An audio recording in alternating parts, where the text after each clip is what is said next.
même dans les gens qui ont été guéris par Jésus, des aveugles, des paralysés, tout ça, 6 mois après, il y en a qui redevenaient aveugles et paralysés. Hein. Tu sais pourquoi? Parce qu'ils n'ont pas mis en application cet amour. Et après, ce sont devenus les premiers ennemis de Jésus. Hein. Tu comprends? Imagine là, tu deviens paralysé. Oh, il va t'encenser, il va t'admirer, il va t'amener 1000 personnes dans une conférence que tu vas faire. 6 mois après, il retombe paralysé, il va dire quoi? Il va te descendre à fond. Non, parce que automatiquement, la girouette du plus et du moins, elle descend. Mais il fallait bien ça pour que Jésus, on vienne vers lui. Sinon, qui est-ce qui aurait été l'écouter? Vraiment les initiés seulement. Mais que s'il y en a un sur 10 millions, ça fait pas beaucoup d'auditoires. Hein. Voilà. Donc, si tu veux, c'est ça, les miracles de l'autre, c'est ça aussi. Les trucs de Bernadette Soubirous, c'était pour amener du monde là et que l'Église accepte de faire un lieu. Parce qu'il y avait un karma Atlante en dessous, qui n'a rien à voir avec l'Église d'ailleurs. Donc, si tu veux, il y a des choses comme ça qui se passent, mais je pense qu'il y a toujours, quelque part, un événement qui arrive un peu trop en avance, pour tirer un petit peu, puis quand c'est plein, bah, alors là, il y a vraiment la vraie chose qui peut arriver. Quoi.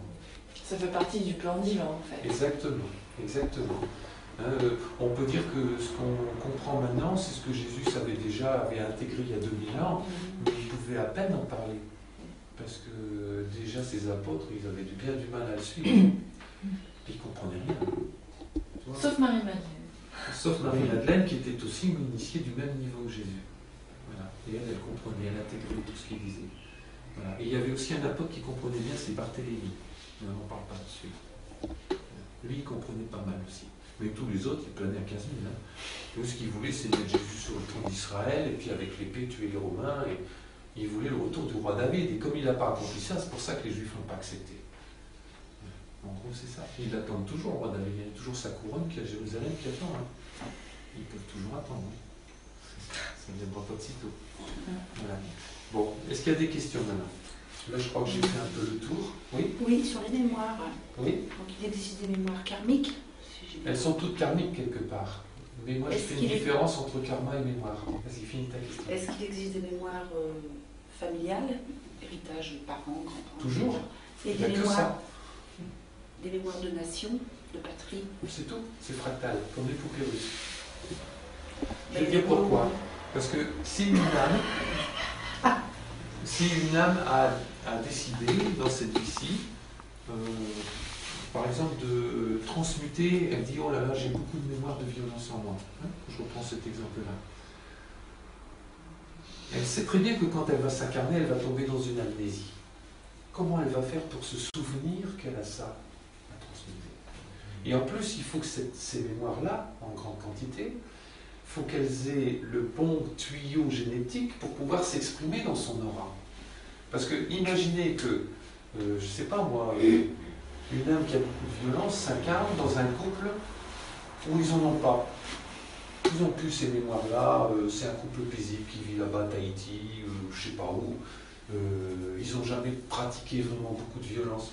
Et bien il a beau avoir cette âme violente dans ce corps-là, il ne va jamais l'exprimer. Et en plus, ça ne va même pas rayonner dans l'aura, ce qui fait qu'il ne va jamais attirer des violences pour s'en rendre compte. Donc il est obligé de choisir un véhicule. Ça dépend ce qu'il y a sur le marché. Hein. C'est la difficulté des âmes, de trouver vraiment un couple qui va correspondre le plus possible à ce qu'il a envie de changer. Et il n'a pas beaucoup de choix parfois. C'est très délicat pour les âmes. Elles doivent parfois attendre 300, 400 ans pour dire « Ah, ça y est ». Parce que, comme tu le dis très bien, il faut aussi choisir l'environnement, la société, l'éducation, tout le système qui va avec. C'est passionnant hein, comme stratégie.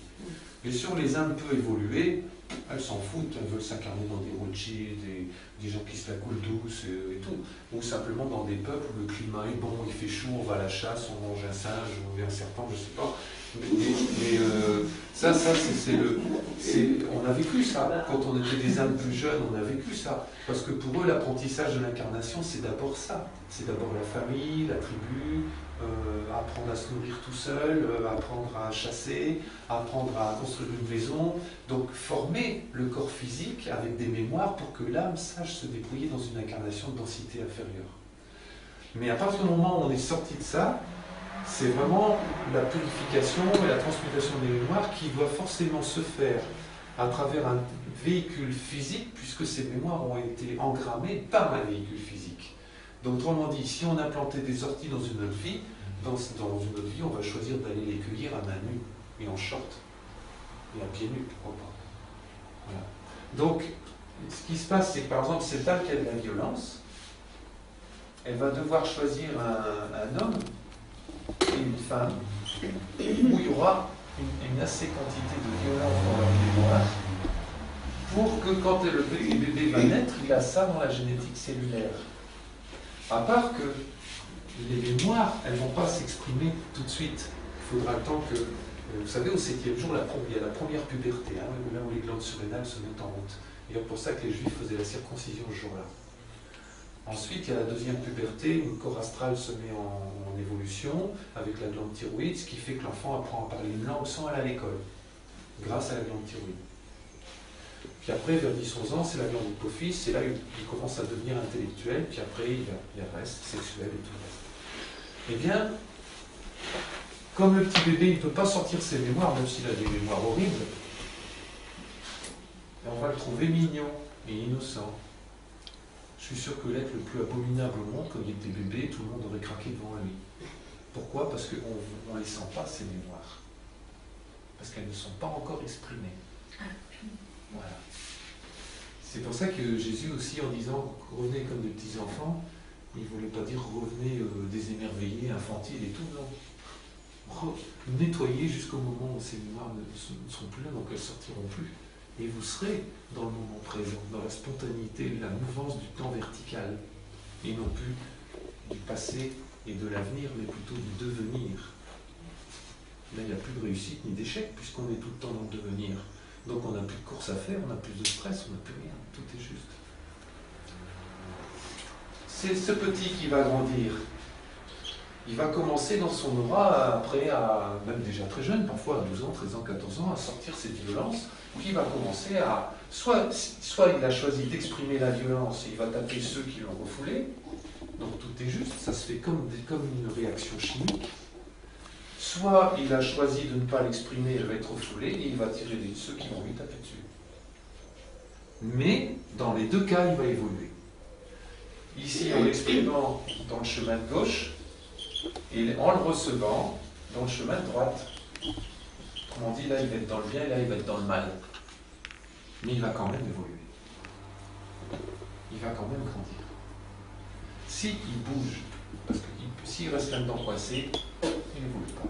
Et s'il reste là-dedans coincé, il n'évolue pas non plus. Ou alors il va évoluer, mais sur plusieurs vies comme ça. Ça va être très lent.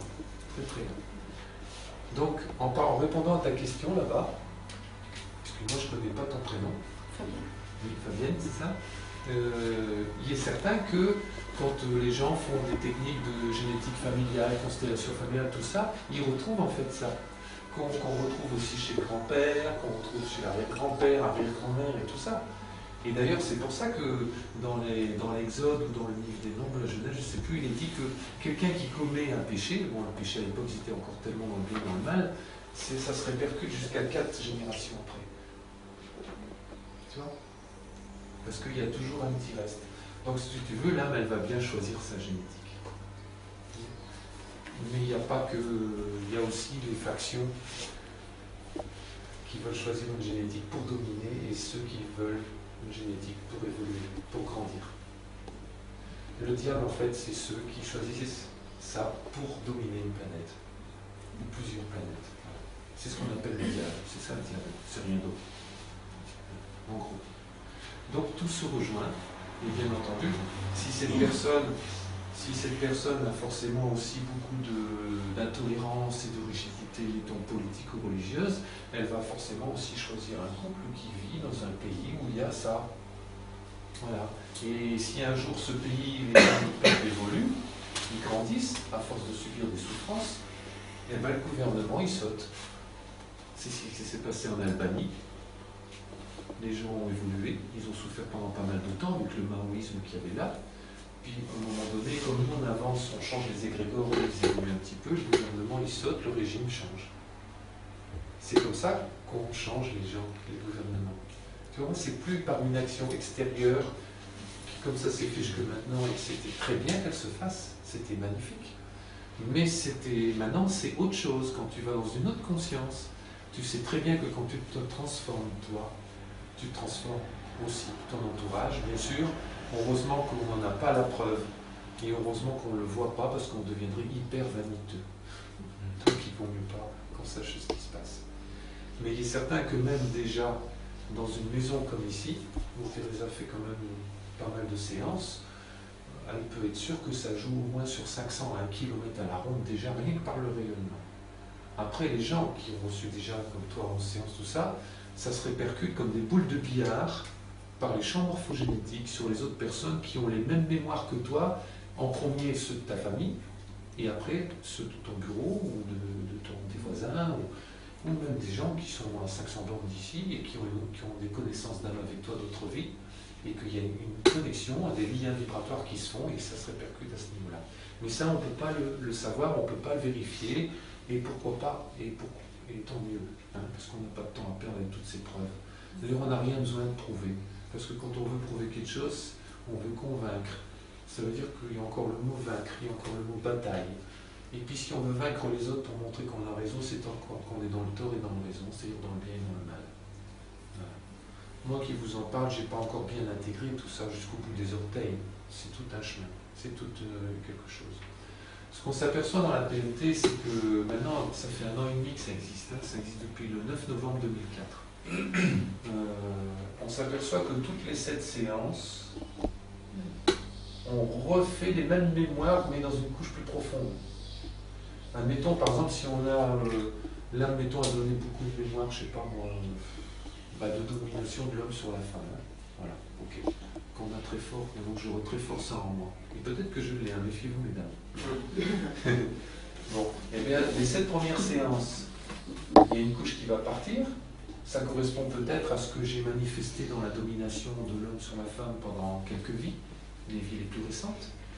Ensuite, on refait cette séance, c'est les mêmes mémoires, mais peut-être des vies que j'ai vécues au Moyen-Âge.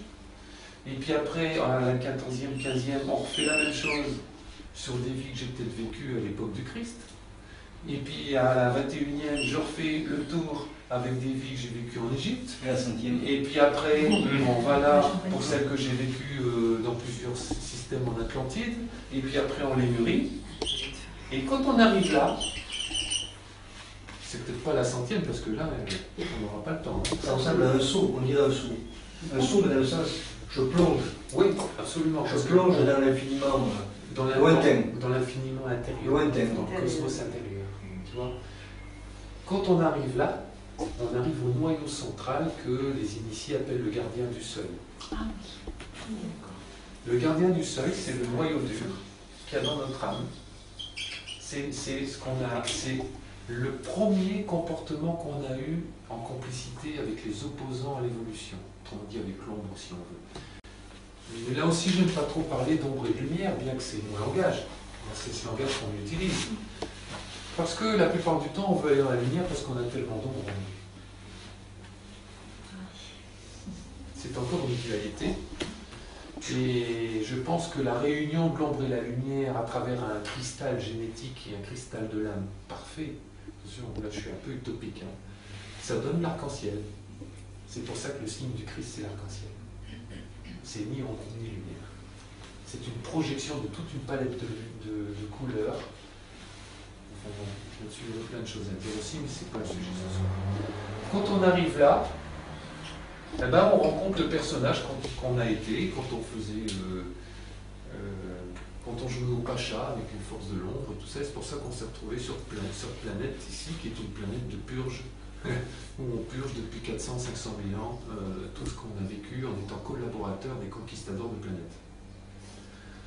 Ce gardien du seuil, tu peux faire 10 000 PMT par semaine, ça ne change rien. C'est plus transformable. Mais toutes les couches sont parties. Hein. Attention. Et ce n'est plus transformable du tout. Ce gardien du seuil, il saute quand il y a la Kundalini qui monte. Et quand il y a le feu cosmique qui descend, ça explose. Et là, tu deviens un Christ. tout est réalisé. Voilà. C'est ça qu'on appelle l'ascension. Non, si on veut, moi je parlerais plutôt d'une descension, plutôt que l'ascension. Mais c'est vrai que, si vous voulez, c'est des mots qui je sens qu'ils ne sont pas tout à fait réels pour moi. J'ai rien contre, hein. Mais pour moi, l'ascension, c'est vraiment ça. C'est vraiment descendre au plus profond de l'incarnation. D'ailleurs, vous savez que dans les calculs arithmétiques que je fais, ça n'a rien de savant, hein. Je vais vous expliquer un petit truc.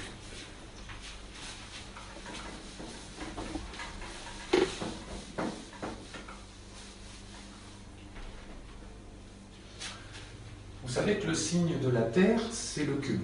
Hein, c'est dans les solides de Platon. Hein, il y a le cube qui est la Terre, le dodécaèdre qui est l'éther, le prana, il y a le tétraèdre qui est l'élément feu, il y a tout ça.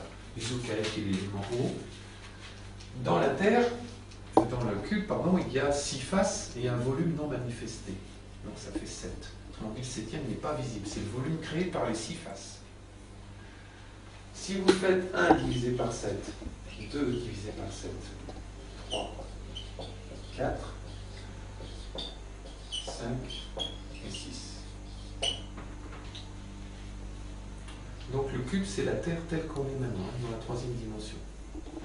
Vous obtenez ici, mettons 0, je ne vais pas mettre le 0, vous obtenez 142 857. D'ailleurs, si vous êtes déçu des chiffres, ça fait 27 qui est 3 par 3 par 3, qui est le nombre du saut quantique. Ici, vous obtenez un autre jeu de ces 7 chiffres, de ces 6 chiffres, et encore un autre jeu, et encore un autre jeu, un autre jeu, un autre jeu. Et quand vous arrivez ici, admettons que vous ayez 428 571, donc toujours 0, ici, vous obtenez là 571 428. Vous avez vu, ça et ça, c'est inversé entre 3 et 4. Ici, c'est l'inverse de celui-là. Et là, c'est l'inverse de celui-là. Et vous avez le chandelier à cette branche des Juifs. La relation entre le premier et le 6e chakra, le 2e et le 5e, le 3e et le 4e. Maintenant, la Terre va changer de conscience. Donc on va mettre des petits toits sur chaque face du cube, ça va faire des pentagones et ça va donner 12 faces et un volume non manifesté, ça donne un dodécaèdre. Donc si faites-le à la maison, vous allez voir, c'est très marrant. 1 divisé par 13, 2 par 13 et puis jusqu'à 12 par 13. Vous allez voir que ce changement-là, donc déjà vous obtenez un nombre de 6 chiffres qui se répètent à l'infini en spirale, qui donne aussi 27. Et vous obtenez le changement entre 6 et 7. Autrement dit, le 6, le 7 va être l'inverse du 6, le 5, l'inverse du 8, le 4, l'inverse du 9, le 3, l'inverse du 10, et le 2, l'inverse du 11, et le 1, l'inverse du 12. Et là, on a un chandelier donc à 13 branches, qui est le nouveau chandelier des nouveaux juifs de la nouvelle terre. Et vous avez vu que le changement, il se fait entre là et là. Ça veut dire quoi? Ça veut dire que l'énergie du 6e chakra, je ne parle pas que c'est le chakra qui va changer de place, mais l'énergie du mental, du haut mental, va remplacer l'énergie du mental programmé. L'énergie de l'ouverture à des choses plus, on va dire, plus abstraites et plus sages va remplacer ici au niveau de la gorge. Le 8 va remplacer le 4 et ainsi de suite. Ça veut dire qu'on va s'incarner. C'est-à-dire qu'on va descendre dans la terre. En fait, c'est la sagesse de notre moi supérieur, des choses plus subtiles, qui va rentrer, qui va s'incarner dans le corps physique pour que nous devenions quoi, le nouvel homme de la nouvelle terre.